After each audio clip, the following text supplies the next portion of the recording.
Dear friend next dear friends next word है हमारे पास आइदर, जो डिफरेंट पार्ट्स ऑफ स्पीच के लिहाज से हमने देखना है कि कैसे काम करता है।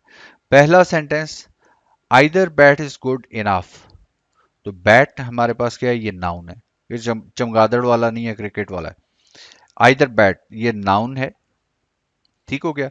और नाउन को मॉडिफाई कर रहा है आइदर, लिहाजा यहां पर either bat is good enough, यहां पर आइदर क्या है, एजेक्टिव है।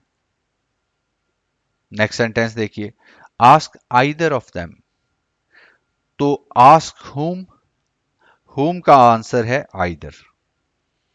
तो वर्ब पर होम का जो आंसर होता है वो इनडायरेक्ट ऑब्जेक्ट होता है। इनडायरेक्ट ऑब्जेक्ट कोई प्रोनाउन होता है।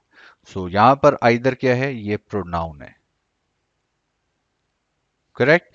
और लास्ट सेंटेंस हम देखते हैं, ही मस्ट आइदर वर्क और स्टार्व।